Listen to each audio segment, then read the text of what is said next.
Hey there, Stacy Franklin with Artisan Design Concepts, and today I'm going to show you 165 square feet of a commercial countertop using EpoxyKote from Savage Patriot Polymers, and we're going to do a hammered copper.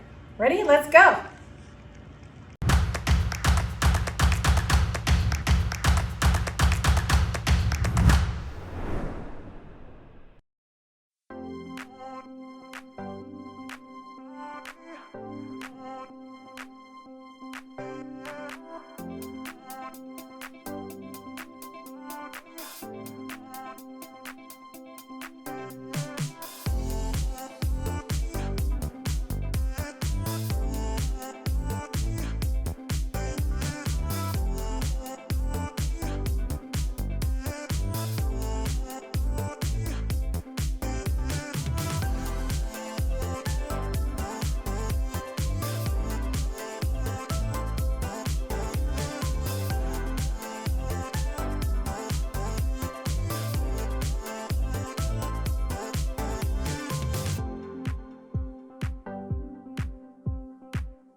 The goal here is to just gently blend these colors together, to marble them so you don't see lines, and then use that material to start rubbing your edges.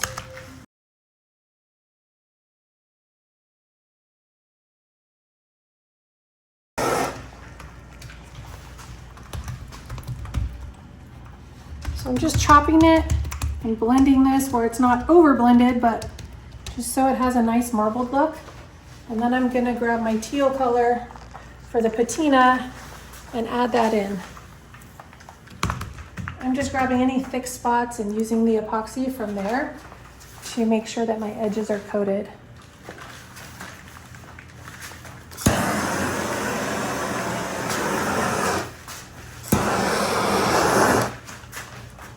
You don't want to over torch your edges, but you do want to torch them because you're creating bubbles every time you touch it, you're adding more air to it.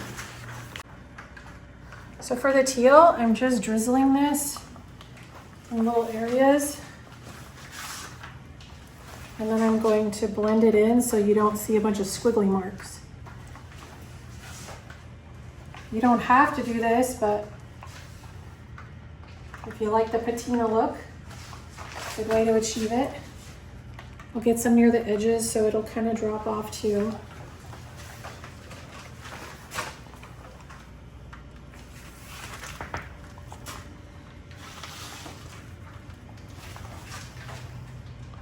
So I notice you're not in like panic mode, even though you can see some surface tension spots and areas that obviously need tending. That's right. So the reason why I don't care that there's like little spots missing, because I still have to blend this in. Alexa, stop.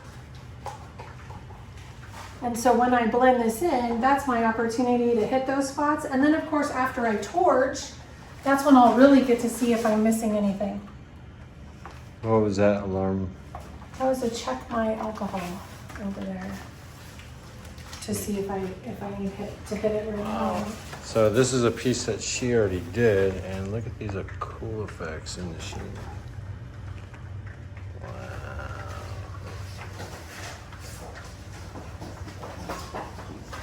Wow.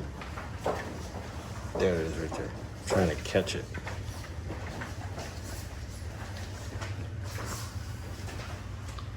It's gonna look amazing in this coffee shop. So all these counters are going into a local coffee shop, and it's called the Vintage Coffee House. So we're gonna do some really cool vintagey stuff, and this hammer copper was exactly what the doctor ordered for her. So I might hit this. I see some of the small circles. Well, I let this other one set up for just a sec. So I'm just gonna take a little bit of alcohol and just create a couple bigger ones in a couple areas. Show me your little drip technique.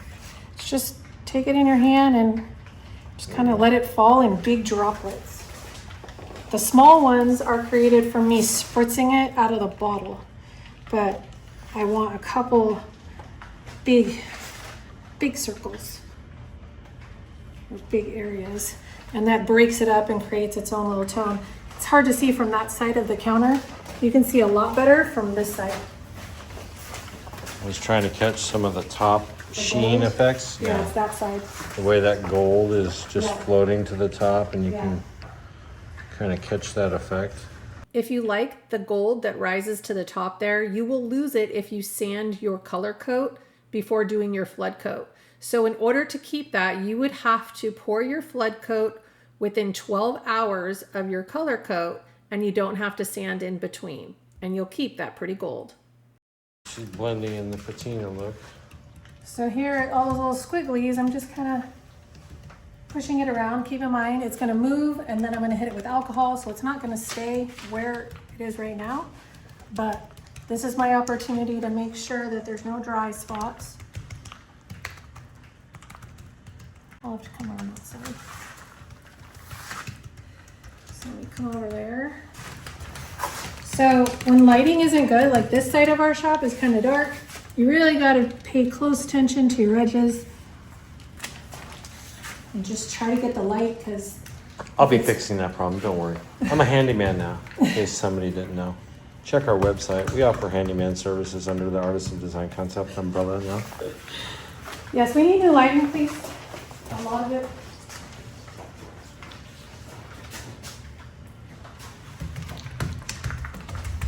So what I'm doing, I'm trapping this in, right? I'm blending any colors that, like if I have too big of a copper pocket and I want a little of the brown, the bronze, right? I'm just gonna kind of move that together. And then once I'm done doing this, we're gonna torch it. And then we're gonna set a timer for 30 minutes. And we're gonna hit it with 99% isopropyl alcohol, just like we did the other one.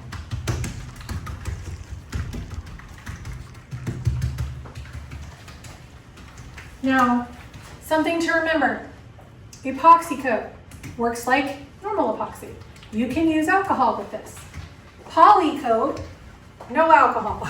It does not like alcohol. It is hydrophobic, no water products, and there's water in alcohol. So you do not want to add that to your PolyKote. That's why I'm doing this design with EpoxyKote. I'm not worrying about ambering, right? Why? I'm not worried about ambering because this is a copper counter. So I'm not worried about it turning color. It's gonna amber, but you're not gonna notice that. But with all my other stuff, I'm going to use PolyKote. So here I have EpoxyKote. The working time is about 45-ish minutes, maybe an hour, depending on your temperature, which it's about 74 in here. Look at that inside radius right there. Sorry. Oh, look at this radius over here. This Oh is my some goodness. trick stuff. All right, I'm gonna torch this bad boy.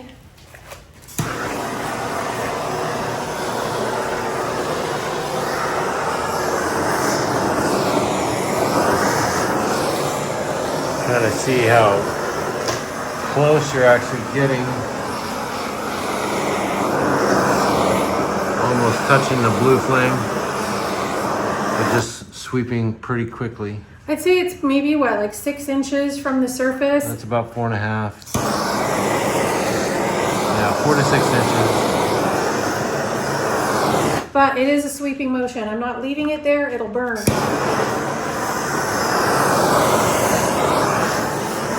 I like to kind of go into some circles a little bit so you don't get any kind of like mica lines. Sometimes, yes. In the early part, since I'm hitting this with alcohol, I really won't have the mica lines. But what he's saying is if I go like this, let's show you. So let's get in the bright light. So if I take this, ready? Okay, you see how it brought the mica to the top right here? That's what he's talking about. And sometimes that'll stay. So I'm gonna get rid of it. So if you do that repetition, like back and forth and back and forth and back and forth at the end of your project, you're gonna see these kind of like the looking like the bottom of an ocean floor, how it has those grooves. If you've ever seen the dirt floor bottom of an ocean at the beach, it's gonna kind of look like that, and it's really gonna take away. And if you're having that perfectionist mindset is really going to kind of distract you from that moment forward, putting your top coat on. It's just one of those little things that bugs you. So going in an unpredictable kind of circular motion helps. Okay, I'm gonna finish torching so that way you won't be able to hear him when I do this. And he's giving you important information.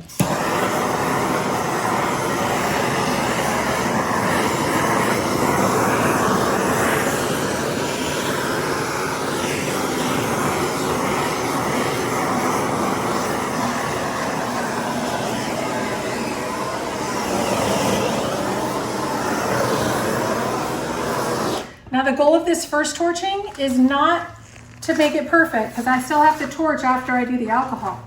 But this is just to pop the original bubbles so it'll start to self-level. Excellent point.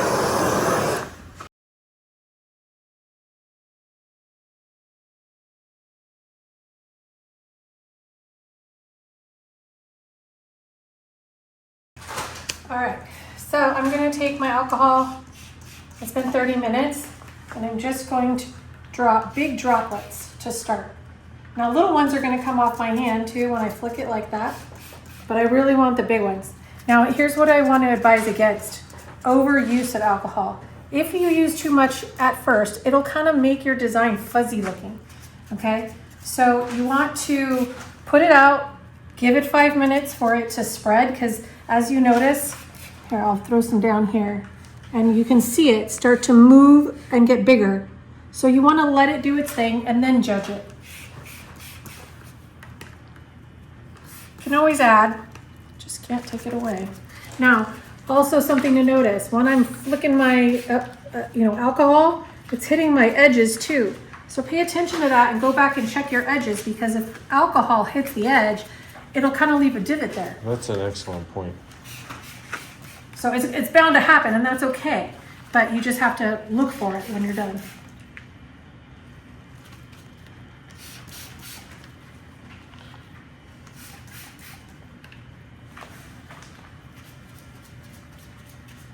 Now you could just spritz from your bottle too, but I feel like this just gives me a little more control of where I want it to go. With the hammered look anyways?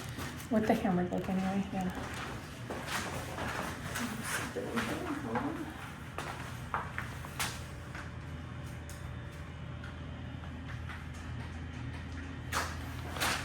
See the difference going from that to that. That's still doing its thing. It's pretty significant.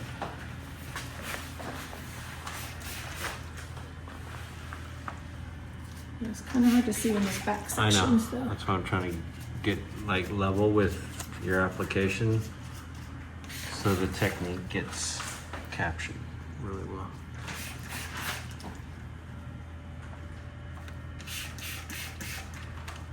Now you see I'm spraying my hand over the counter. I know that the little sprays, the extra spray is going to go on there, and that's okay.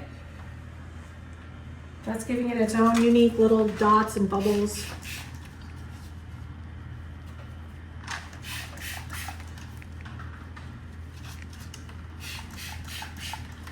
There's a lot of ways to get this look. Oftentimes I'll take a plastic bag, turn it inside out, and kind of, after it's really set up, and create some more texture lines. Just depends on how it hammers. Sometimes, epoxy does what it wants to do. Sometimes it hammers beautifully, sometimes it needs a little help.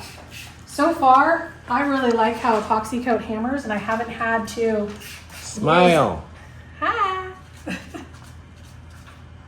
Sometimes you talk too much and I need you to break it up with a smile. Oh, jeez.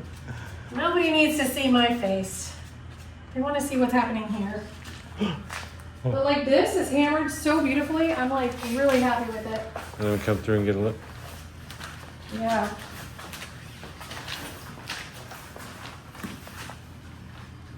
And it's really starting to come to life a little bit. Yeah. You can see that gold sheen, that webbing like floating to the top. Mm-hmm.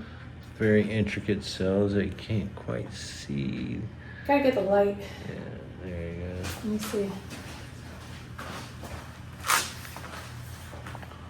Yeah, you can kind of get it from like right here. Come on this side. Like right here. At least Oh yeah, my a lot height. better. Okay. There you go. right there. Now you can put mica in your alcohol bottle, in a small bottle, and add more color to your counter, but I don't feel like I need to on this. It has plenty of colors. Let's talk about flood coats real quick. So with PolyKote, I hardly ever do a flood coat anymore. And even with EpoxyKote, I might not in general, but in a hammered technique, you almost always will need a flood coat because every time I put the alcohol on it, it has dimples. You have the potential for there to be highs and lows, and you don't want that. So it allows me to sand it and put a nice clear coat on it, and everything gets smooth and has really nice dimensions. So I always do a clear coat when I do a hammered look.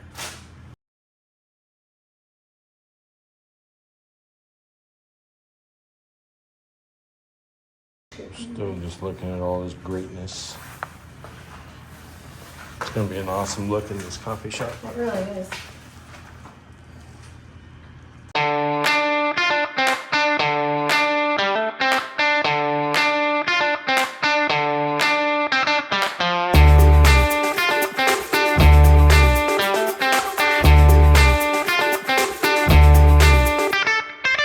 Follow that voice inside my soul. That compass tells me where to go. Everything I touch turns to gold. It's automatic on the roll. Let's ignite this feeling. Gotta let it out. Dancing on the ceiling won't come down. How about that? Welcome.